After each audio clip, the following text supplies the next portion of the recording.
শাশুড়ি মা গ্রাম থেকে রাতা মোরগ পাঠিয়েছেন, আমার জন্য নয় কিন্তু তার নাতনির জন্য। সংসারে বউদের প্রতি ভালোবাসা থাকুক বা না থাকুক, নাতি নাতনিদের প্রতি কিন্তু সব দাদা দাদিরই অনেক মায়া থাকে, অনেক আদর স্নেহ থাকে। সে জায়গা থেকেই নাতনিকে ভালোবেসে নাতনির জন্য রাতা মোরগ পাঠিয়েছেন, কারণ নাতনি গোস্ত খেতে খুব ভালোবাসে। যেহেতু দাদি অনেক ভালোবেসে পাঠিয়েছেন, আমিও সেটাকে যত্ন করে রান্না করে দিলাম। আর প্রতিদিন যেহেতু আলু দিয়ে রান্না করি, আজকে একটু ভিন্নভাবে রান্না করার চেষ্টা করলাম। পেঁপে দিয়েও কিন্তু মুরগির মাংস খেতে অনেক বেশি মজা লাগে, আর যেহেতু এটা দেশি মোরগ সেহেতু এটা আরো বেশি মজা হবে। রান্নায় যখন সবজিতে পরিবর্তন আসে, তখন কিন্তু অন্যান্য উপকরণেও অনেক পরিবর্তন আসে।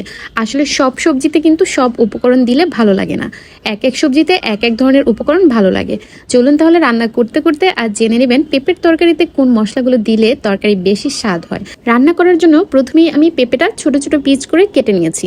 এটাকে এক সাইডে রেখে আমি প্রথমে মাংসটা মাখিয়ে নিচ্ছি। আর এই মাংসে সব ধরনের বাটা মশলা ইউজ করছি। এগুলো কিন্তু আমি তাজা তাজা পাটায় বেটে তারপরে দিয়েছি। এখানে আমি ইউজ করেছি পেঁয়াজ বাটা, রসুন বাটা, আদা বাটা, জিরা বাটা, মরিচ বাটা, এরপরে দিয়েছি হলুদের গুঁড়া, ধনিয়ার গুঁড়া, স্বাদ মতো লবণ, তেল।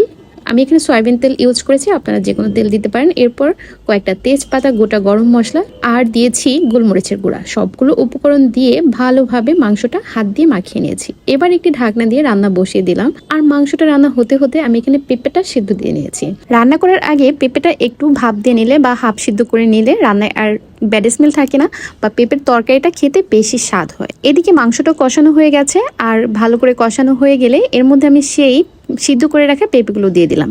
এবার আর একটু ভালো করে কষিয়ে নিতে হবে, যাতে পেঁপেটা ভালো করে কষানো হয়। এরপর এর মধ্যে অ্যাড করে দিতে হবে পানি, আর এখানে অবশ্যই গরম পানি ইউজ করতে হবে, নর্মাল পানি বা ঠান্ডা পানি নয়। তো এবার একটু ঢাকনা দিয়ে ঢেকে দিলাম, আর রান্না কমপ্লিট হওয়ার জন্য অপেক্ষা করব। মিনিট 10 মধ্যে রান্নাটা প্রায় হয়ে এসেছে। এ পর্যায়ে এর মধ্যে আমি অ্যাড করে দিব একটা ম্যাজিক মশলা। কি দেখে মনে হচ্ছে কফি দিচ্ছি? মোটেও না, এটা কিন্তু কফি না।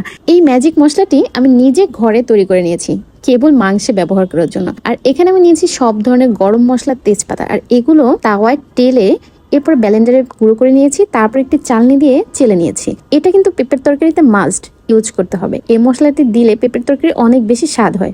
আর সব শেষে আমি লবণটা চেখে দেখে নিলাম, আর একটু সামান্য লবণ অ্যাড করে দিলাম।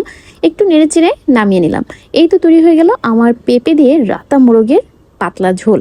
পেঁপের তরকারি কিন্তু একটু পাতলা পাতলা ঝোলেই মজা লাগে, একদম বেশি ভুনা ভুনা করলে পেঁপে তরকারিটা তেমন একটা ভালো লাগে না। তো আপনাদের কাছে কেমন লেগেছে আমার এই রেসিপিটি তা অবশ্যই জানাবেন, আর আপনারা কিভাবে রান্না করেন সেটাও কিন্তু জানাতে পারেন। সবাই ভালো থাকবেন, আল্লাহ হাফেজ।